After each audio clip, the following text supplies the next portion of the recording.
Hello students, आज हम पढ़ेंगे क्लास 11th का straight line motion, 1D motion, right. So let's start. सबसे पहले आप देखें, to describe any type of motion, any motion, we need following things. कोई भी मोशन को आपको डिस्क्राइब करना हो, कोई भी मोशन हम पढ़ रहे हो, so we need following things. हमें कौन कौन सी क्वांटिटीज की रिक्वायरमेंट होती हैं वो देखें हम। नंबर 1, फर्स्ट नंबर पे है पोजीशन। उस पार्टिकल की पोजीशन को आप डिस्क्राइब करें। नंबर 2 पे है डिस्टेंस, उस पार्टिकल की डिस्टेंस एंड डिस्प्लेसमेंट। जिस पार्टिकल के मोशन की स्टडी हम करते हैं उनका डिस्टेंस और डिस्प्लेसमेंट भी आपको पता होना चाहिए। नंबर 3 पे है, अगर पार्टिकल डिस्टेंस ट्रेवल कर रहा है, डिस्प्लेसमेंट ट्रेवल कर रहा है, तो डिस्टेंस एंड डिस्प्लेसमेंट ट्रेवल करने के लिए नेक्स्ट फिजिकल क्वांटिटी जो रिक्वायर्ड है वो है स्पीड एंड वेलोसिटी। नंबर 4 जो क्वांटिटी होती है वो है एक्सेलरेशन। ये भी आपको किसी मोशन को डिस्क्राइब करने के लिए रिक्वायर्ड है। और एट लास्ट एक क्वांटिटी और है, वो है टाइम, कि पोजीशन चेंज करने में या डिस्टेंस ट्रैवल करने में या कितने टाइम तक स्पीड रही या कितने टाइम तक एक्सेलरेशन मेंटेन रहा। सो एक टाइम एक इंपॉर्टेंट क्वांटिटी है। सो 1 by 1 आपको किसी भी मोशन की स्टडी करनी हो, 1 by 1 इन क्वांटिटीज की आपको रिक्वायरमेंट होती है, राइट। सो हम स्टार्ट करते हैं यहाँ से। ये मैंने आपको इंट्रोडक्शन दिया मोशन के लिए। सबसे पहले हम स्टार्ट करते हैं इसका पोजीशन की बात करें। क्या हमें पोजीशन की रिक्वायरमेंट के लिए क्या है? पोजीशन के लिए आपको पढ़ना पड़ेगा वो है फ्रेम ऑफ रेफरेंस। अब बच्चों, फ्रेम ऑफ रेफरेंस क्या होता है? फ्रेम ऑफ रेफरेंस, आपको किसी भी पार्टिकल की, ऑब्जेक्ट की पोजीशन अगर आपको पता करनी हो तो उसकी ऑब्जेक्ट की पोजीशन आप फ्रेम ऑफ रेफरेंस से निकालेंगे। सो फ्रेम ऑफ रेफरेंस से कैसे निकालते हैं? देखो, फ्रेम ऑफ रेफरेंस होता क्या है? Set of coordinate axis, set of coordinate axis. अब आपने एक्सिस पढ़ी है, एक्सिस 3 एक्सिस का सेट होता है। फर्स्ट एक्सिस है x, then y, then z, और ये जो इंटरसेक्शन पॉइंट होता है it is called origin point. ये ऑरिजिन पॉइंट है। इस पॉइंट को हम रेफरेंस पॉइंट बोलते हैं। रेफरेंस पॉइंट मतलब आपको इस पॉइंट का रेफरेंस लेके पोजीशन को डिस्क्राइब करना है। It is called reference point, right. So it is O point, reference point, origin point. So ये रेफरेंस पॉइंट है और ये पूरा फ्रेम ऑफ रेफरेंस है। क्लियर? अब आपको किसी पार्टिकल P की पोजीशन आपको फाइंड करनी है, तो इस पार्टिकल पोजीशन P जो निकलेगी, पार्टिकल की पोजीशन, ये ओरिजिन के अबाउट निकलेगी, ओरिजिन से निकलेगी। तो ये है R वेक्टर। सो R वेक्टर आपका कहलाता है position vector. R vector is position vector of point P। ये पॉइंट P का पोजीशन वेक्टर है, राइट। अब पोजीशन वेक्टर के लिए आपको क्या रिक्वायर्ड है वो भी देख लेते हैं। पोजीशन वेक्टर के लिए, अब पोजीशन वेक्टर के लिए आपको चाहिए होगा, देखो ये है x कोऑर्डिनेट इसका, राइट। फिर ये है इसका y कोऑर्डिनेट, ये y कोऑर्डिनेट है, ये x कोऑर्डिनेट है। x कोऑर्डिनेट इतना है, y कोऑर्डिनेट इतना है, तब आप P पॉइंट पर पहुंच पाते हैं। क्लियर? सो कोऑर्डिनेट्स अगर आपको मिल गए तो आप इसका पोजीशन वेक्टर लिख सकते हो। R पोजीशन वेक्टर है, x डायरेक्शन में कितना है, कितनी डिस्टेंस है, कितनी वैल्यू है, x है। डायरेक्शन इन द x को आप डिनोट करते हो i कैप से। यूनिट वेक्टर आपको पता है, i cap is a unit vector which represent the direction of x axis. So x कितना है, किस डायरेक्शन में, i कैप डायरेक्शन में। क्लियर? देन y कितना है, y वो है y डायरेक्शन में, y डायरेक्शन को डिनोट करोगे j कैप से। सो ये आएगा y j कैप। और अगर z 3D होता, पार्टिकल थोड़ा सा 3D होता, z कोऑर्डिनेट भी होता, तो हम इसमें z भी ऐड कर सकते हैं, z, और z की डायरेक्शन को आप लिखते हो k कैप से, z की डायरेक्शन को k कैप से लिखते हैं, राइट। तो ये तो हुआ position vector of point P, और इस पोजीशन वेक्टर की वैल्यू आपको कैलकुलेट करनी हो, यहां से यहां तक की डिस्टेंस निकालनी हो O से लेकर P तक की, तो आप इस वेक्टर का मैग्नीट्यूड फाइंड कर सकते हैं। वो होता है x square plus Y square plus Z square. ये आपने वेक्टर में पढ़ा होगा, आपने वेक्टर में पढ़ा है इसको कि किसी वेक्टर का मैग्नीट्यूड कैसे निकालते हैं। सो वेक्टर का मैग्नीट्यूड हमें यहाँ पे यूज हो रहा है क्योंकि पार्टिकल की डिस्टेंस हमें ओरिजिन से निकालनी है। तो O टू P जो डिस्टेंस होगी वो ऐसे कैलकुलेट होगी, राइट। सो पार्टिकल ये है, पार्टिकल P पॉइंट का पार्टिकल है, इसकी पोजीशन डिफाइन होती है पोजीशन वेक्टर से, और पोजीशन वेक्टर आपको लेना पड़ेगा फ्रेम ऑफ रेफरेंस से। तो पोजीशन को डिफाइन करने के लिए हमने सबसे पहला पॉइंट पढ़ा, सबसे पहला टॉपिक पढ़ा, वो है फ्रेम ऑफ रेफरेंस, राइट। अब next, so frame of reference के बाद नेक्स्ट जो आपको रिक्वायर्ड है, नेक्स्ट वो है डिस्टेंस। पार्टिकल जब ट्रेवल करेगा तो डिस्टेंस भी ट्रेवल करेगा, और डिस्प्लेसमेंट भी एक फिजिकल क्वांटिटी है, डिस्प्लेसमेंट भी होता है, डिस्प्लेसमेंट। मैं यहाँ पे दोनों में डिफरेंस आपको बताऊं, और दोनों में डिफरेंस के साथ पढ़ते हैं कि डिस्टेंस और डिस्प्लेसमेंट क्या होते हैं। सबसे पहले हम बात करते हैं डिस्टेंस की।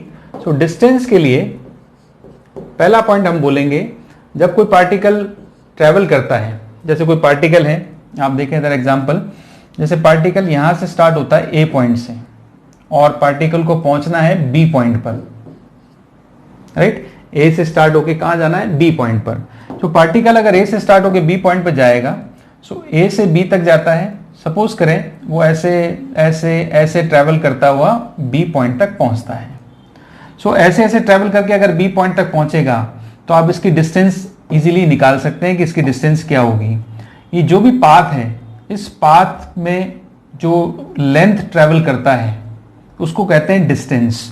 इसके लिए हम बोलेंगे द एक्चुअल, हम बोलते हैं इसके लिए the actual length of path, actual length of path travelled by particle,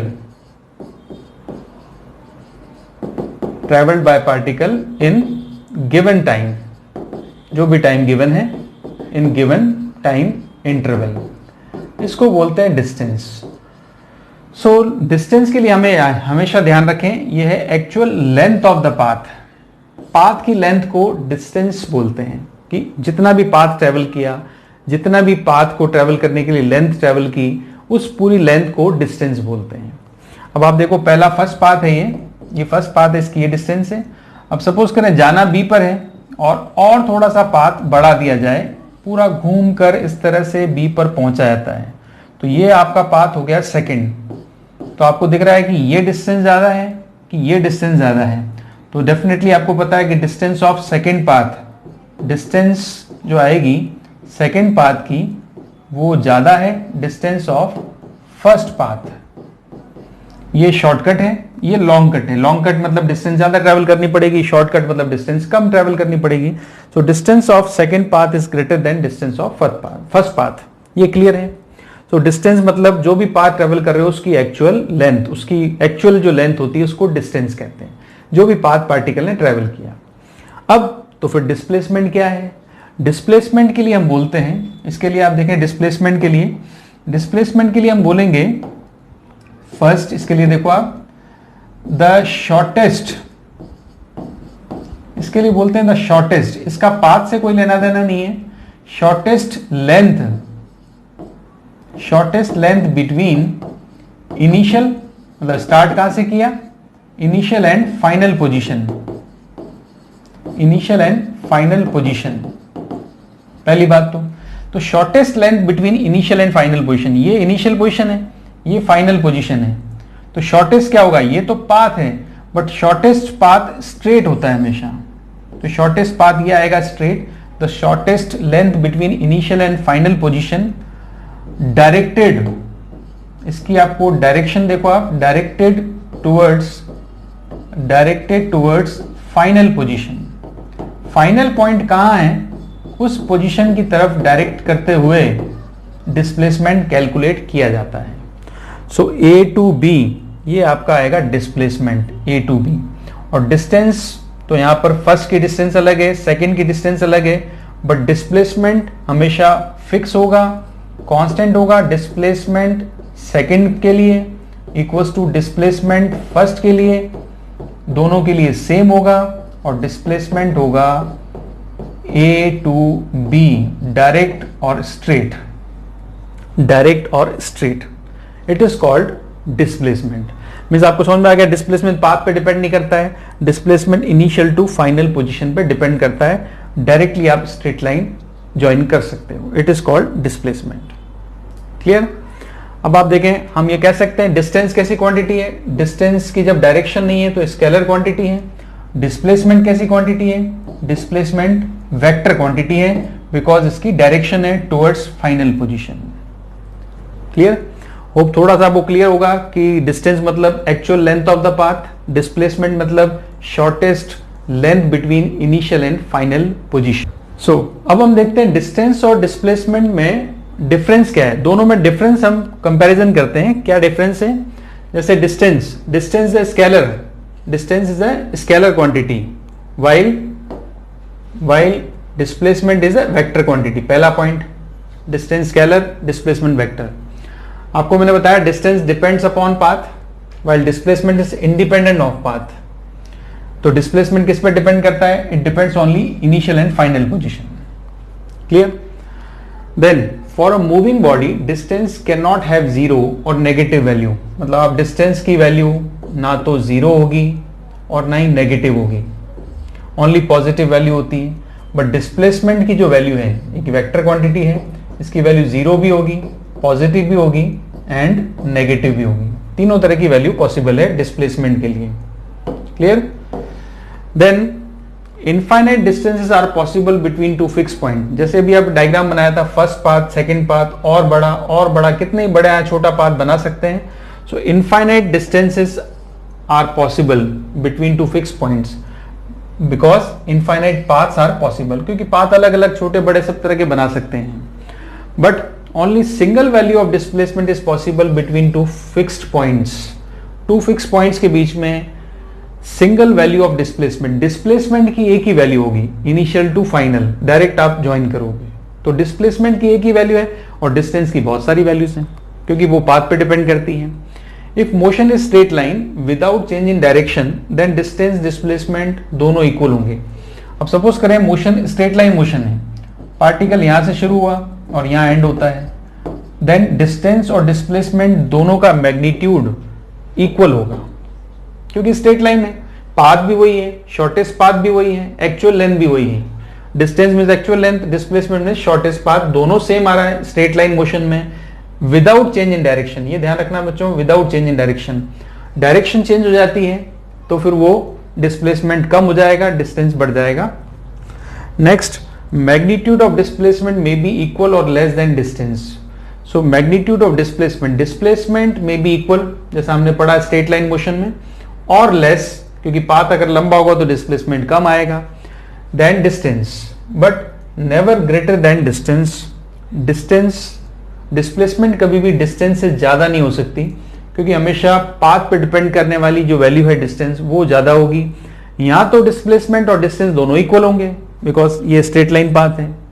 यहां फिर डिस्टेंस जो होती है वो पाथ पे डिपेंड करती है, ये अलग अलग पाथ्स के लिए डिस्टेंस ज्यादा आती जाएगी, तो हमेशा डिस्टेंस की वैल्यू ग्रेटर मिलेगी देन डिस्प्लेसमेंट। डिस्प्लेसमेंट कभी भी आपको डिस्टेंस से ग्रेटर नहीं मिलेगा, ये पॉइंट है। क्लियर? सो डिस्टेंस और डिस्प्लेसमेंट में होप आपको डिफरेंस समझ में आ गया होगा। आगे का सारा जो भी इसमें जो भी लिटिल बिट कंफ्यूजन आपको है वो हम न्यूमेरिकल से हम क्लियर कर सकते हैं। सो डिस्टेंस और डिस्प्लेसमेंट का क्वेश्चन नंबर 1 देखिए आप। A particle moves on circular path, ये सर्कुलर पाथ गिवन है, ए से स्टार्ट होता है पार्टिकल, ए से बी तक, बी से सी तक, सी से डी तक, डी से ए तक। So calculate distance and displacement along given paths.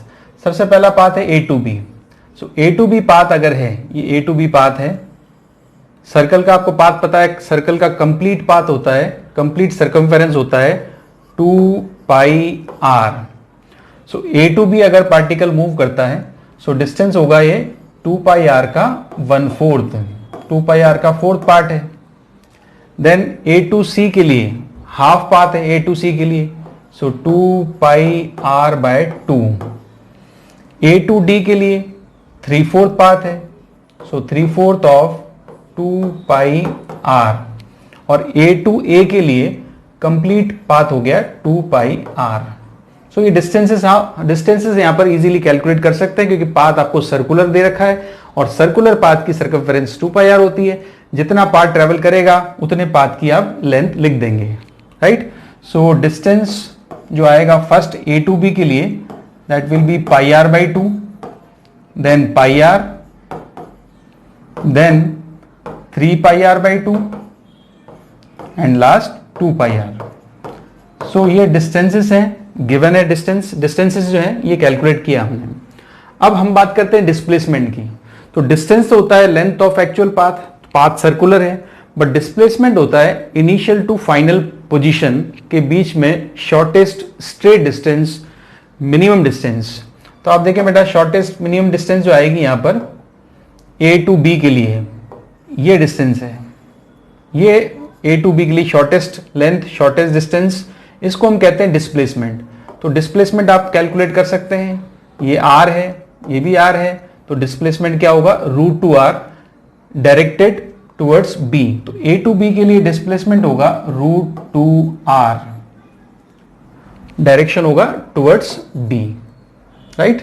So a to c के लिए स्ट्रेट ज्वाइन करें a टू c, ये आएगा a टू c के लिए a to c, so r plus r, so displacement हो जाएगा 2r। Then A to D, so A to D जब पार्टिकल डी तक पहुंच गया तो ए से डी डायरेक्ट ज्वाइन करें ए टू डी। अगेन आप देखो ये r है, ये r है, तो ए टू डी क्या होगा again √2r। So A to D के लिए भी क्या आएगा √2r। डायरेक्शन होगी टुवर्ड्स डी, डायरेक्शन आप क्या लिखेंगे इसमें टुवर्ड्स डी, और इसकी डायरेक्शन होगी टुवर्ड्स B, इसकी डायरेक्शन होगी टुवर्ड्स C, राइट। अब last final A to A, पूरा सर्कल घूम के जब A पर पहुंच गया, A टू अगेन A पर आ गया, तो इनिशियल पोजीशन भी यही है और फाइनल पोजीशन भी यही है, तो उसका डिस्प्लेसमेंट क्या है, यहीं से स्टार्ट हुआ था यहीं पर आ गया, तो डिस्प्लेसमेंट क्या होगा 0। तो डिस्प्लेसमेंट इसमें आएगा 0 क्योंकि इनिशियल फाइनल पोजीशन अगर एक ही जगह पर आती है तो उसका डिस्प्लेसमेंट क्या होगा 0, राइट। सो ये फर्स्ट क्वेश्चन था डिस्टेंस और डिस्प्लेसमेंट में डिफरेंस के लिए, न्यूमेरिकल आपने किया। नाउ नेक्स्ट क्वेश्चन नंबर 2 देखें। A particle moves on a circular path of radius r, it completes 1 revolution in 40 seconds, calculate distance and displacement in 2 minutes 20 seconds। सो एक circular path है, circular path radius again वही r है, it completes 1 revolution in 40 seconds। तो एक revolution complete होता है, suppose करें वही a से स्टार्ट होता है, अगेन a पर आ जाएगा, कितना टाइम लगता है 1 रिवोल्यूशन का टाइम जो है वो होगा 40 seconds, राइट। सो आप देखो calculate distance and displacement in 2 minutes 20 seconds। अब जो गिवन टाइम है वो है 2 minutes 20 seconds, तो आप इसको पहले सेकेंड्स में कन्वर्ट करें। सो टाइम होगा 2 minutes मीन्स 120 प्लस 20 140 सेकेंड्स। अब 140 सेकेंड्स में अगर आप देखें तो 40 सेकेंड्स का एक राउंड है, तो 140 सेकेंड्स को स्प्लिट करें, 40 सेकेंड का फर्स्ट राउंड, 40 सेकेंड का सेकेंड राउंड, 40 सेकेंड्स का थर्ड राउंड, तो ये तो हो गया 120 प्लस अब रिमेनिंग है 20 सेकेंड्स, तो ये टोटल होता है 140, right. So 1 round complete, second round complete, third round complete and fourth round half आएगा, फोर्थ राउंड हाफ होगा, first complete round, second complete, third complete and fourth half. So after 2 minutes 20 seconds अगर हम बात करें इस particle की position की, ये है t = 0 पर, एक राउंड कंप्लीट होगा, एक राउंड कंप्लीट करें, फर्स्ट राउंड कंप्लीट हुआ तो यहां पर वापस आ जाएगा, तो यहां पर टाइम हो जाएगा 40 seconds। Then next round complete करेगा, फिर टाइम हो जाएगा 80 सेकेंड्स, फिर नेक्स्ट राउंड कंप्लीट करेगा, अब टाइम हो जाएगा 120 सेकेंड्स। यहां पर 0 से स्टार्ट होके 3 बार यहां पर आएगा 120 सेकेंड्स पर। अब यहां पर 120 सेकेंड्स, अब ये रिमेनिंग टाइम है 20 सेकेंड्स। सो 20 सेकेंड्स में तो हाफ राउंड कंप्लीट करेगा। सो फाइनल पोजीशन इसकी ये होगी बी, और यहां पर टाइम हो जाएगा 140 सेकेंड्स, जो आपको दिया है 2 मिनट 20 सेकेंड्स। सो स्टार्ट यहां से हुआ, फाइनल पोजीशन यहां है। सो आपसे पूछा है calculate distance and displacement in 2 minute 20 seconds, right. So सबसे पहले डिस्टेंस कैलकुलेट करें। डिस्टेंस, एक राउंड की डिस्टेंस होती है 2 pi R, then again second round 2 pi R, then again third round 2 pi R, then again fourth round half तो होगा pi R. So distance जो गिवन है 2 pi R, 2 pi R, 2 pi R, 6 pi are and 7 pi R. So ये तो है distance, right. Displacement आप directly देख सकते हैं। डिस्प्लेसमेंट के लिए आपको पता है डिस्प्लेसमेंट जो आएगा ये आएगा ए टू बी। डिस्प्लेसमेंट हम लिखते हैं A to B direct. So A to B direct अगर देखें सो ए टू बी आएगा। सो डिस्प्लेसमेंट आपको दिख रहा है R, then R, so displacement होगा 2r, राइट। सो ये है डिस्प्लेसमेंट 2r और डिस्टेंस होगा 7 पाई आर। डिस्टेंस होता है एक्चुअल जो लेंथ, एक्चुअल जो पाथ इसने ट्रेवल किया उसकी length. Clear? Now next question number 3rd, a man moves 4 meter along east direction, then 3 meter along north direction. After that he climbs up a pole to a height of 12 meter. Find the distance covered by him and his displacement. Clear? So आप देखें इसमें सबसे पहले जो given data है 4 metre east direction. So direction की अगर बात करें तो डायरेक्शन इस तरह से बनाते हैं, नॉर्थ, साउथ, ईस्ट और वेस्ट। इसका आप एक्स वाई जेड से कंपैरिजन करें तो ये डायरेक्शन होगी आई कैप, ये डायरेक्शन होगी जे कैप, ये डायरेक्शन है माइनस आई कैप और ये डायरेक्शन है माइनस जे कैप। तो ग्राउंड पे 4 डायरेक्शन है, नॉर्थ, ईस्ट, राइट, ईस्ट और वेस्ट, नॉर्थ एंड साउथ। अब अगर ये ग्राउंड पे चलते चलते आपको नेक्स्ट दिया है पोल। सपोज करें पोल यहां पर इस तरह से है। सो पोल पर अगर क्लाइंब करेगा तो पोल की डायरेक्शन, पोल को आप z डायरेक्शन में आप सपोज कर लें, ई को आप x डायरेक्शन सपोज करेंगे, नॉर्थ को आप y डायरेक्शन, सो पोल को आप z डायरेक्शन में सपोज कर सकते हैं, राइट। सो पोल की डायरेक्शन के लिए आएगा k cap. Clear? So first distance पूछा है इसमें, डिस्टेंस, तो डिस्टेंस तो आप डायरेक्ट निकाल सकते हैं। डिस्टेंस गिवन है, पाथ की लेंथ देखो, फर्स्ट लेंथ है 4 मीटर, डायरेक्शन का डिस्टेंस कैलकुलेट करने में कोई रोल नहीं है, तो आप विदाउट डायरेक्शन डिस्टेंस कैलकुलेट कर सकते हैं। फर्स्ट गिवन है 4 मीटर, देन 3 मीटर, देन पोल पर क्लाइंब कर गया 12 मीटर। सो 12 प्लस 3 15, 15 प्लस 4 19 मीटर डिस्टेंस है। ये है डिस्टेंस विदाउट एनी डायरेक्शन, ये डिस्टेंस है 19 मीटर, राइट। अब हमें निकालना है डिस्प्लेसमेंट। तो डिस्प्लेसमेंट जो निकालेंगे डी वेक्टर है, तो यहां पर इसको वेक्टर फॉर्म से सॉल्व करेंगे। आपके पास 3 तरह के डिस्प्लेसमेंट गिवन है, D1 first, then D2, then D3।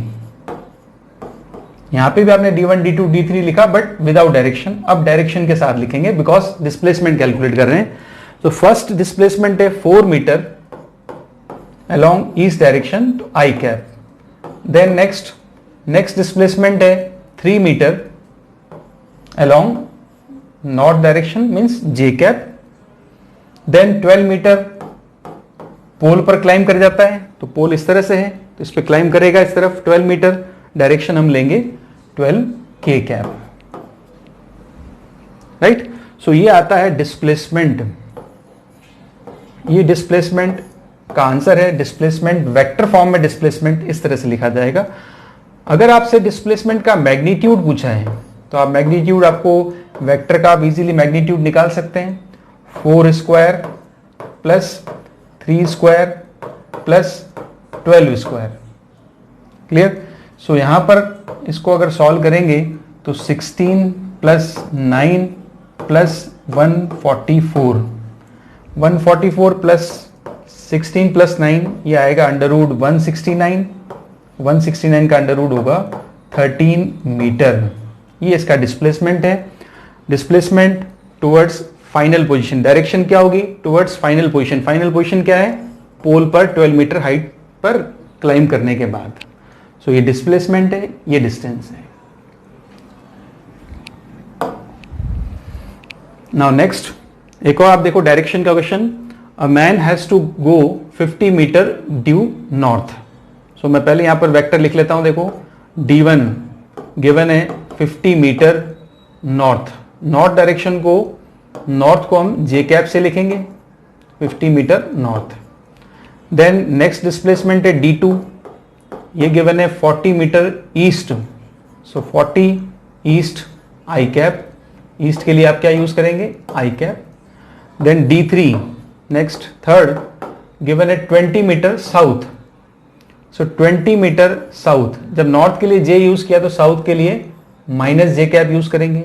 So minus जे कैप ये है। To reach a cafe from his home, तो होम से निकलकर 3 डायरेक्शन में चलता हुआ कैफे पहुंच गया। फर्स्ट क्वेश्चन पूछा है what distance he has to walk to reach the cafe. Distance calculate करना है। अगेन आप कर सकते हैं, डिस्टेंस डायरेक्टली ऐड करना है विदाउट डायरेक्शन। 50 प्लस 40 प्लस 20 ये डिस्टेंस हो गया 110 मीटर, ये डिस्टेंस है। अब डिस्प्लेसमेंट कैलकुलेट करें। डिस्प्लेसमेंट वेक्टर क्वांटिटी है, इन तीनों डिस्प्लेसमेंट वेक्टर्स को ऐड करें। 50 जे कैप, देन 40 आई कैप, देन माइनस 20 जे कैप। इसमें थर्ड वेक्टर जो है वो सेम डायरेक्शन का है। सो इसको सॉल्व करेंगे, आएगा 30 जे कैप प्लस 40 आई कैप। ये डिस्प्लेसमेंट वेक्टर है। तो डिस्प्लेसमेंट वेक्टर पूछे तो ये वेक्टर है, और मैग्नीट्यूड आप इजीली कैलकुलेट कर सकते हैं डिस्प्लेसमेंट का। यहां पर आएगा अंडर रूट 30 का स्क्वायर प्लस 40 का स्क्वायर, 10 आप कॉमन ले लें, और under root 3 square plus 4 square 5 होता है। तो आंसर आएगा इसका डिस्प्लेसमेंट का 50 मीटर। राइट? सो डिस्टेंस हो गया 110 मीटर, डिस्प्लेसमेंट हो गया 50 मीटर। नाउ नेक्स्ट डिस्टेंस और डिस्प्लेसमेंट का एक और क्वेश्चन है।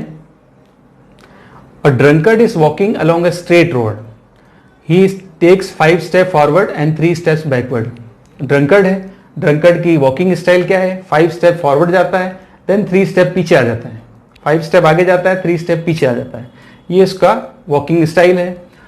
Each step is 1 metre long. Each step, एक स्टेप 1 मीटर लॉन्ग है, एंड इट टेक्स 1 सेकेंड। एक स्टेप को लेने में 1 सेकेंड लगता है, और 1 मीटर उसकी डिस्टेंस है। Then there is a pit on the road 13 metre away. यहां पर ये 13 है, 13 metres away from the starting point. The drunkard will fall into the pit after. अब 13 मीटर दूर एक पिट है, कितने टाइम बाद ये ड्रंकर्ड उस पिट में फॉल हो जाएगा, ये आपको निकालना है। सो आप 2 मिनट में आपको बोलूंगा कि आप इसको पॉज करके 2 मिनट के लिए आप ट्राई करें और अपना आंसर चेक करें कौन सा आंसर है।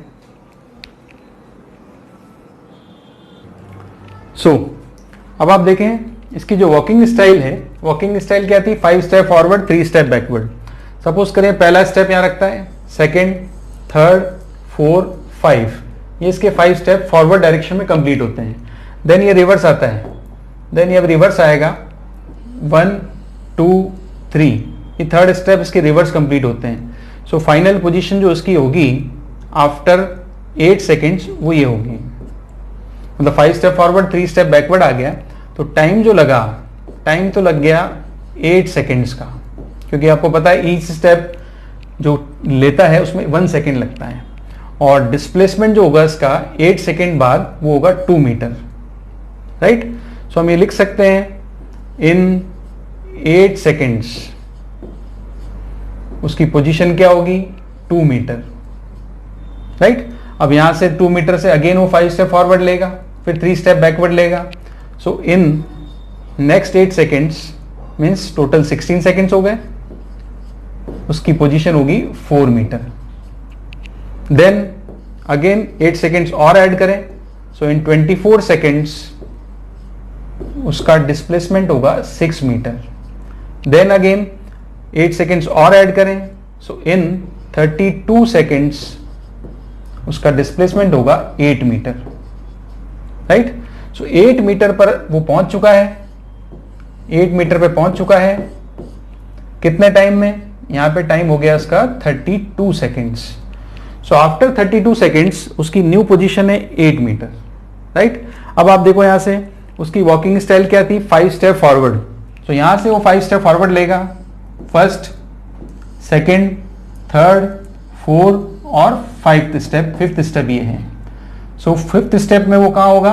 पिट में। सो पिट में गिर चुका है। तो आपसे ये पूछा था कि हाउ लॉन्ग, कि वो पिट में कितने टाइम बाद गिरेगा, कितने सेकेंड्स बाद। सो 32 सेकेंड्स में उसकी पोजीशन है 8 मीटर, राइट। 32 सेकेंड्स के बाद उसको 5 स्टेप फॉरवर्ड लेने हैं। सो यहां पर आप देखो टाइम की बात करें, आपकी उसके डिस्प्लेसमेंट की बात करें पहले, तो 8 मीटर पे ऑलरेडी था, 5 स्टेप फॉरवर्ड लेगा, तो 8 + 5 हो गया 13। टाइम की बात करें 32 सेकेंड्स पे था, 5 स्टेप फॉरवर्ड लेगा तो 5 सेकेंड्स और लेगा। सो टाइम हो गया इसका 37 सेकेंड्स। सो 37 सेकेंड्स बाद ये उस पिट में गिर जाता है। सो उसका डिस्प्लेसमेंट आफ्टर 37 सेकेंड्स, मैं यहाँ पे अगेन आपको डिस्टेंस और डिस्प्लेसमेंट की बात करूं, सो 37 सेकेंड्स के बाद डिस्प्लेसमेंट क्या है उसका? 13 मीटर। तो डिस्प्लेसमेंट उसका 13 मीटर है इन 37 सेकेंड्स। अगर आपसे पूछा जाए डिस्टेंस क्या ट्रेवल किया इसने, डिस्टेंस की बात करें तो एक स्टेप उसकी 1 मीटर लॉन्ग है और 1 सेकेंड लगता है। सो टोटल कितना चला वो, उसका पाथ की जो टाइम है वो 37 सेकेंड्स चला वो, और हर सेकेंड में 1 मीटर चलता है। तो डिस्टेंस अगर आपसे पूछा जाए तो आप इसमें कह सकते हो डिस्टेंस होगा 37 मीटर। डिस्टेंस होगा 37 मीटर, एक स्टेप 1 मीटर का 1 सेकेंड लगता है, 37 सेकेंड्स मतलब 37 मीटर वो डिस्टेंस ट्रेवल किया है। सो डिस्टेंस 37, डिस्प्लेसमेंट 13 मीटर, और 13 मीटर का जो पिट है उसमें गिरेगा 37 सेकेंड्स में। सो इसका आंसर आप देखें, करेक्ट आंसर होगा 37 सेकेंड्स।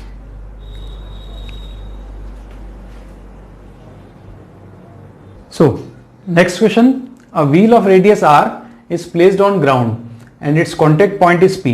एक व्हील है, देखो आप, व्हील जिसकी रेडियस क्या है? r है, और एक पॉइंट ऑफ कांटेक्ट है जो ग्राउंड पे टच किया हुआ है सरफेस पे, ये पॉइंट ऑफ कांटेक्ट है। If wheel starts rolling and completes half revolution, इसने हाफ रेवोल्यूशन कंप्लीट किया है, find displacement of point P। सो ये भी एक डिस्प्लेसमेंट का एक अच्छा न्यूमेरिकल है। आप देखो, अगर व्हील रोटेट करता है और अगर व्हील एक कंप्लीट रिवोल्यूशन लेता है, कंप्लीट रिवोल्यूशन अगर लेता है व्हील, सो वो कितने डिस्टेंस ट्रेवल करता है? 2πr कंप्लीट रिवोल्यूशन, अगर यहां तक पहुंचता है तो। बट ये आपको दिया है हाफ रिवोल्यूशन, तो हाफ रिवोल्यूशन में आप देखो ये कितना डिस्टेंस ट्रेवल करेगा, यहां से स्टार्ट हुआ है, हाफ रिवोल्यूशन के लिए डिस्टेंस होगा πr। बट आप देखो हाफ रिवोल्यूशन में क्या होगा? पॉइंट P जो होगा वो ऊपर चला गया, तो ये पॉइंट P था, ये ऊपर आ जाएगा हाफ रिवोल्यूशन के बाद। फुल रिवोल्यूशन के बाद पॉइंट P वापस ग्राउंड पे आ जाएगा, राइट। सो हाफ में इसकी पोजीशन ये है। आपसे पूछा है डिस्प्लेसमेंट। अब अगेन डिस्प्लेसमेंट क्या होता है? Initial to final position, directly join करो आप, इनिशियल टू फाइनल पोजीशन। तो ये इनिशियल पोजीशन है, ये फाइनल पोजीशन है, ये है डिस्प्लेसमेंट, P to P' कह लेंगे। तो P to P' डिस्प्लेसमेंट है, ये है πr, और ये आपको पता है व्हील का डायमीटर है, जो व्हील का डायमीटर होगा 2r। सो ये ट्राइंगल आपको दिख रहा है, यहां से आप डिस्प्लेसमेंट निकाल सकते हो। डिस्प्लेसमेंट जो आपसे पूछा है, डिस्प्लेसमेंट P to P', ये डिस्प्लेसमेंट है। सो डिस्प्लेसमेंट आपको पता है इस ट्राइंगल का हाइपोटेन्यूस है। सो पाइथागोरस थ्योरम लगाएंगे, परपेंडिकुलर स्क्वायर 2r का स्क्वायर प्लस बेस कितना है? πr, सो πr का स्क्वायर, राइट।